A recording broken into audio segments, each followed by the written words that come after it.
क्या गरीबी किसी इंसान के सपनों को रोक सकती है? क्या एक गरीब परिवार में जन्मा बच्चा कभी अपनी तकदीर बदल सकता है? ये कहानी है दिनेश की, जिसने हर मुश्किल को पार कर अपनी मेहनत से इतिहास रच दिया। ये सिर्फ एक कहानी नहीं, बल्कि हर उस इंसान के लिए प्रेरणा है जो सपने देखता है लेकिन हालातों से हार जाता है। अगर आप भी अपनी तकदीर बदलना चाहते हैं तो इस कहानी को अंत तक जरूर देखें। एक छोटे से गांव में दिनेश नाम का एक लड़का रहता था। उसके माता पिता खेतों में मजदूरी करके जैसे तैसे परिवार का पेट पालते थे। घर की आर्थिक स्थिति बहुत दयनीय थी, लेकिन दिनेश के सपने बहुत बड़े थे। वह हमेशा सोचता था कि किसी दिन अपने माता पिता को इस गरीबी से बाहर निकालेगा और पूरे गांव का नाम रोशन करेगा।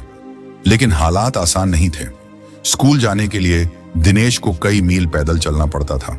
किताबें खरीदने के पैसे नहीं थे, इसलिए वह अपने दोस्तों से किताबें उधार लेकर पढ़ता था।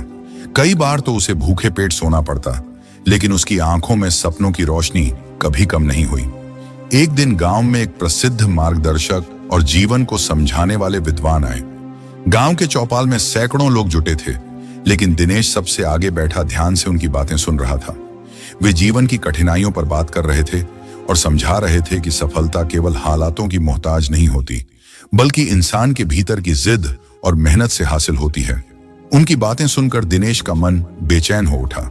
जैसे ही सभा समाप्त हुई, वह हिम्मत जुटाकर उनके पास गया और विनम्रता से बोला, गुरुदेव, मैं बहुत गरीब हूं, लेकिन मेरे सपने बहुत बड़े हैं। हालात मेरे खिलाफ हैं, लेकिन मैं कुछ बड़ा करना चाहता हूं। क्या आप मुझे कोई मार्गदर्शन दे सकते हैं? उस विद्वान ने ध्यान से दिनेश की आंखों में झांका। वे उसकी आंखों में चमक, जिद और अनगिनत सवालों की गहराई देख सकते थे। उन्होंने हल्की मुस्कान के साथ उसका कंधा थपथपाया और बोले, बेटा, गरीबी कोई अभिशाप नहीं, बल्कि यह तुम्हारी सबसे बड़ी ताकत बन सकती है। दुनिया में हजारों लोग हैं जो आराम और सुविधा में रहते हुए भी अपने सपनों को पूरा नहीं कर पाते, क्योंकि उनके पास मेहनत की आग नहीं होती। लेकिन तुम्हारे पास ये आग है।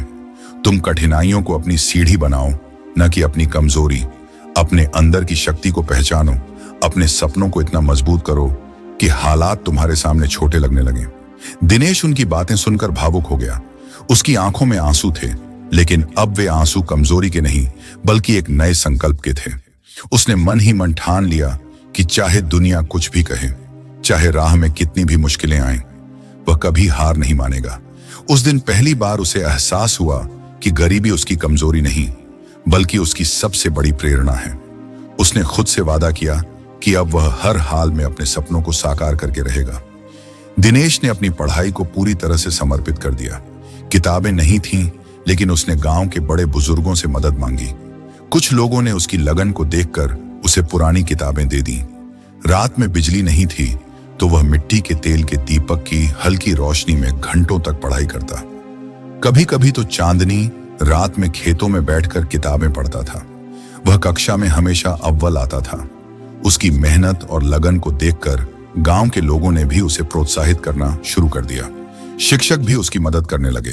धीरे धीरे दिनेश के सपनों की उड़ान ऊंची होती गई।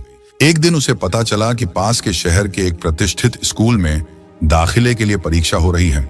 समस्या यह थी कि परीक्षा देने के लिए भी पैसे चाहिए थे, लेकिन दिनेश ने हार नहीं मानी। उसने गांव में छोटे छोटे काम करके पैसे जुटाए और परीक्षा दी। उसने पूरे जिले में टॉप किया। यह उसके जीवन का पहला बड़ा मोड़ था। स्कूल प्रशासन ने उसकी प्रतिभा को देखते हुए उसे पूरी छात्रवृत्ति दे दी। अब दिनेश को अच्छी शिक्षा मिलने लगी, लेकिन संघर्ष अभी भी खत्म नहीं हुआ था। शहर में पढ़ाई करते हुए दिनेश को कई मुश्किलों का सामना करना पड़ा। हॉस्टल की फीस और खाने पीने के खर्चों के लिए उसे खुद काम करना पड़ा। वह दिन में स्कूल जाता और रात में होटल में बर्तन धोता। कभी कभी नींद से उसकी आंखें भारी हो जाती, लेकिन वह अपने सपनों को याद कर खुद को फिर से प्रेरित करता। कई बार उसे अपने हालात पर रोना आता, लेकिन फिर उसे अपनी मां की मेहनत और पिता की झुकी हुई कमर याद आती। वह सोचता, अगर मैं हार गया तो माँ बाबा का सपना भी टूट जाएगा। स्कूल की पढ़ाई खत्म होते ही दिनेश ने उच्च शिक्षा के लिए आवेदन किया, लेकिन यहां फिर वही समस्या थी, पैसे। उसने छात्रवृत्ति के लिए आवेदन किया और अपनी मेहनत और शानदार अंकों की बदौलत उसे एक प्रतिष्ठित विश्वविद्यालय में दाखिला मिल गया। लेकिन यहां भी उसे खुद ही अपने खर्चे उठाने थे। उसने ट्यूशन पढ़ाना शुरू किया, छोटे छोटे काम किए और अपनी पढ़ाई जारी रखी। कॉलेज के अंतिम वर्ष में एक बड़ी कंपनी ने प्लेसमेंट के लिए परीक्षा आयोजित की। यह दिनेश के लिए जीवन बदलने वाला अवसर था। उसने पूरी मेहनत से तैयारी की और परीक्षा में अव्वल स्थान प्राप्त किया। कंपनी ने उसे शानदार वेतन वाली नौकरी की पेशकश की। जिस लड़के के पास कभी किताबें खरीदने के पैसे नहीं थे, आज वह एक बड़ी मल्टीनेशनल कंपनी में काम करने जा रहा था। उसकी सफलता की खबर जब गांव पहुंची तो पूरे गांव में खुशी की लहर दौड़ गई। दिनेश सिर्फ अपनी सफलता तक ही सीमित नहीं रहा। उसने फैसला किया कि वह अपने गांव के दूसरे बच्चों की भी मदद करेगा, ताकि कोई और दिनेश की तरह संघर्ष न करे। उसने गांव में एक मुफ्त शिक्षा केंद्र खोला, जहां गरीब बच्चों को पढ़ाई में मदद मिल सके। उसने छात्रवृत्तियां दिलवाने में मदद की और कई बच्चों को आगे बढ़ने का मौका दिया। दिनेश की कहानी हमें यह सिखाती है कि गरीबी कोई बाधा नहीं है, जब तक हमारे पास संघर्ष करने का जज्बा और सपनों को सच करने की इच्छा है। अगर तुम सच में कुछ पाना चाहते हो तो पूरी कायनात तुम्हें उससे मिलाने में लग जाती है। दिनेश ने साबित कर दिया कि असली सफलता पैसों से नहीं, मेहनत और हौसले से मिलती है।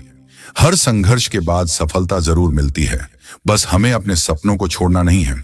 अगर आपको यह कहानी पसंद आई हो तो इसे लाइक करें, अपने दोस्तों के साथ शेयर करें और इस तरह की और प्रेरणादायक कहानियों के लिए हमारे चैनल सोनी स्काई स्टोरी को सब्सक्राइब करना न भूलें। हम आपके लिए ऐसी ही और बेहतरीन कहानियां लाते रहेंगे। जुड़े रहें, सीखते रहें और आगे बढ़ते रहें।